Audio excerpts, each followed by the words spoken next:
जब लेखिका वहाँ से उन बच्चों से पता करती है कि आप नंगे पैर क्यों रहते हो, तो वो बच्चे जवाब देते हैं कि यहाँ पे हमारी नंगे पैर घूमने की एक ट्रेडिशन है, एक परंपरा है। उसके बाद वो कहती है कि I wonder if this is only an excuse to explain explain away a perpetual state of poverty.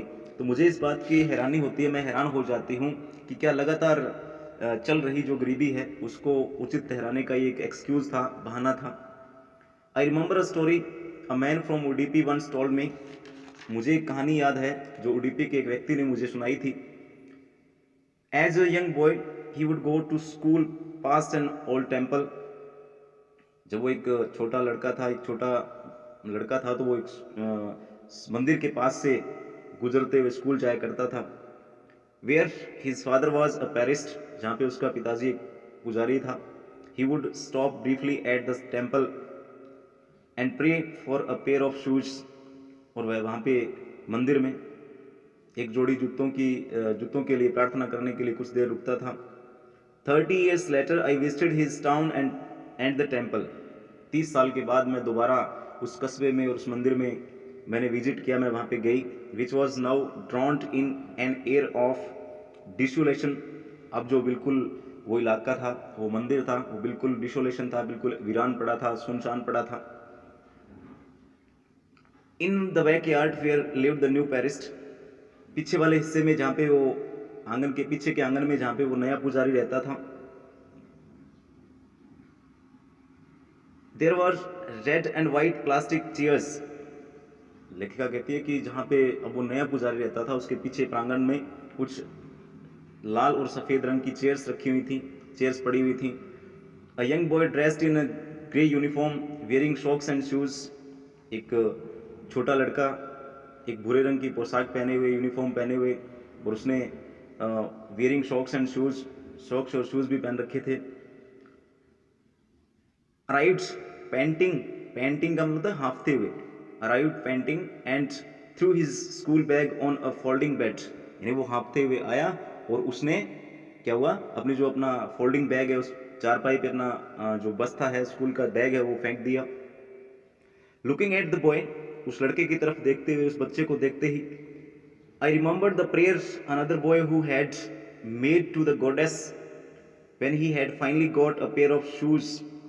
तो उस बच्चे को देखते ही मुझे एक दूसरे लड़के के द्वारा जूतों की जोड़ी के लिए देवी को की गई प्रार्थना याद आई, जो लास्ट में क्या हुआ, फुलफिल्ड हो गई। उसके डिजायर जो है वो उसको एक जोड़ी जूते मिल गए थे। Let me never lose them. और वो बच्चा कहता है कि मेरे ये जूते कभी गुम ना हो। The goddess had granted his prayers. देवी ने उसकी प्रार्थना को स्वीकार कर लिया है। Young boys like the son of the priest now wore shoes. उस पुजारी के नौजवान लड़के अब पुजारी के बेटे की तरह जूते पहनते थे। But many others like the rag pickers in my neighbourhood remain shoeless. परंतु मेरे पड़ोस के कचरा बिनने वालों की तरह बहुत सारे बच्चे ऐसे हैं जो बिना जूतों के रहते हैं। यहाँ पे जो एनिस जंग वो कहते हैं कि आज भी एक ऐसा सिस्टम है कि बहुत सारे बच्चे जो हैं बिना जूतों के रहते हैं, और वो उन परिस्थितियों का वर्णन करती है जो बच्चे जो बेयर फुट रहते हैं। पॉवर्टी का जो है एक्सप्लेनेशन करना, एक परपेचुअल जो पॉवर्टी, स्टेट ऑफ पॉवर्टी है, उसको एक बहाना बनाया जाता है कि गरीबी के कारण नहीं, बल्कि यहाँ पे एक ट्रेडिशन है।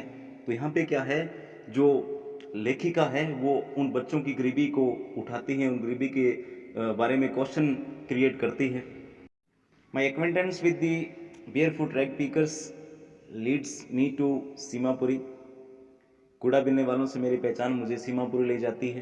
A place on the periphery of Delhi, ऐसा स्थान जो दिल्ली के किनारे पर बसा हुआ है।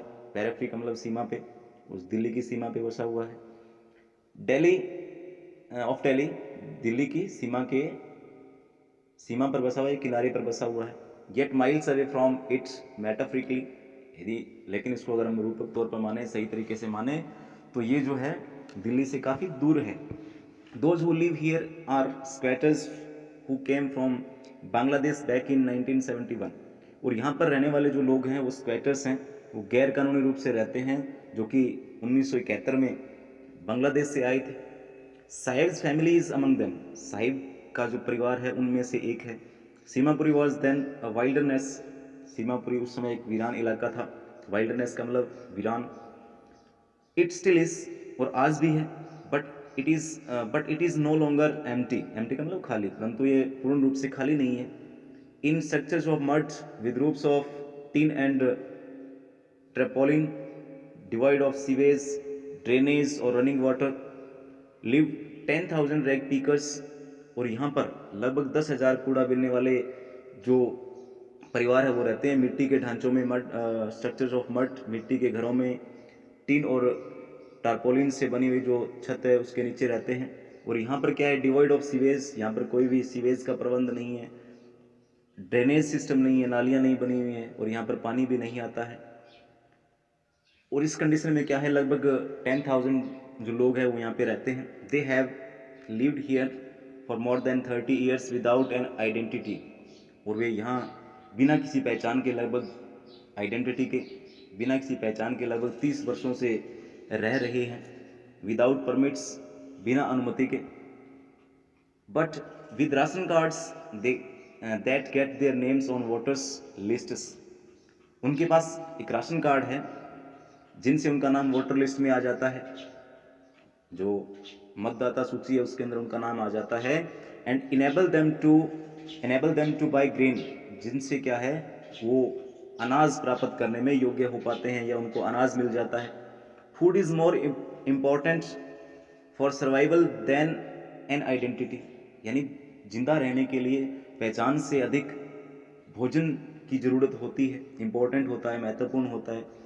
If at the end of the day we can feed our families and go to bed without an aching stomach, यानी दिन के अंत में यदि दिन ढलने पर हम अपने परिवार को खाना दे सकें और बिना खाली पेट के सो सकें, we would rather live here than in the fields that gave us no grain, तो उन खेतों की अपेक्षा यहाँ पर हम रहना पसंद करेंगे। से a group of women in tattered saris, एक फटी साड़ियाँ पहने औरतों का एक समूह ये बात मुझे कहता है, when I ask them why they left their beautiful land of green fields and rivers, कि उन्होंने अपने हरे भरे खेतों और नदियों को क्यों छोड़ दिया। Wherever they find food, they pitch their tents that become transit homes, यानी वो कहती हैं कि जहाँ उन्हें भोजन मिलता है वो अपना टेंट जो है, अपना जो तंबू है वो गाड़ देते हैं, पिच कर लेते हैं, उसको लगा लेते हैं, और उनका वो एक ट्रांजिट होम बन जाता है, अस्थायी घर बन जाता है। Children grow up in them, बच्चे उनमें पलते हैं, उनमें बड़े होते हैं। बिकमिंग पार्टनर्स इन सर्वाइवल, और बाद में क्या है, जीवित रहने की क्रिया में उनका पार्टनर बन जाते हैं, उनके हिस्सेदार बन जाते हैं। And survival in Seemapuri means rag picking, और सीमापुरी के अंदर रहना मतलब कि कूड़ा बिनना है, यानी जो सीमापुरी में रहता है उसको क्या करना होता है, कूड़ा बिनना पड़ता है, यानी वो ऐसा ही काम वहाँ पे लोग करते हैं। Through the years it has acquired the proportion of a fine art, वर्षों के बीतने के साथ इसने एक ललित कला का रूप भी धारण कर लिया है। फाइन आर्ट का रूप भी एक आर्ट समझा जाता है इसको, कूड़ा बिनने को एक आर्ट मानते हैं लोग। Garbage to them is gold, और उनके लिए जो गार्बेज है, जो कूड़ा है, उनके लिए सोना है। It is their daily bread a roof over their heads, ये उनकी आजीविका है, उनका डेली का ब्रेड है, भोजन है, और उनके सिर के ऊपर छत की तरह है। Even if it is leaking roof, चाहे वह छत टपकती हुई क्यों ना हो, यानी यहाँ पर रहना, कूड़ा बिनने का काम उनके लिए क्या है, एक ऐसे घर में रहने की तरह है जो उनके लिए, चाहे वो छत टपकती क्यों ना हो, वो ऐसे घर में रहना पसंद करते हैं। But for a child it is even more, परंतु एक बच्चे के लिए ये और ज़्यादा मायने रखता है, बहुत अधिक मायने रखता है। तो इसमें जो ऑथर है वो कहती हैं कि यहाँ पर जो सीमापुरी इलाका है, यहाँ पर सारे जो लोग हैं वो बांग्लादेश से माइग्रेट करके आए हुए हैं, और यहाँ पे जो है ज़बरदस्ती, मतलब बिना परमिशन के रहते हैं, लेकिन उनके पास राशन कार्ड है जिनसे उनको क्या है, उनका वोटर लिस्ट में नाम आ जाता है और उनको अनाज मिल जाता है। इसी वजह से वो कहते हैं कि यहाँ पर रहना पसंद करेंगे उन हरे भरे खेतों की बजाय। तो यहाँ पे जो एनिस जंग है वो हमें बताती है कि यहाँ सीमापुरी का जो एक दिल्ली से थोड़ा दूर इलाका है, वहाँ पे बहुत सारे रैग पीकर्स रहते हैं, नियर अबाउट 10,000 लोग वहाँ पे रहते हैं। उनके पास किसी प्रकार की कोई सुविधाएं नहीं है, ड्रेनेज की नहीं है, सीवेज की नहीं है, रनिंग वाटर उनके पास पानी नहीं आता है। तो जब वो उनसे पूछती हैं कि आप यहाँ पे क्यों रहते हो, अपने आपने जो है हरे भरे खेत क्यों छोड़ दिए, तो वो कहते हैं कि यहाँ पे हमें खाने के लिए भोजन मिल जाता है, और जब दिन का अंत होता है तो हम हमारे लिए एक बड़ी बात होती है कि हमें अपने बच्चों को बिना भूखा सोए खाना खिला देते हैं, खाना खिलाने में सक्षम हो पाते हैं। इसीलिए हम उस स्थान की अपेक्षा यहाँ पर रहना अधिक पसंद करते हैं।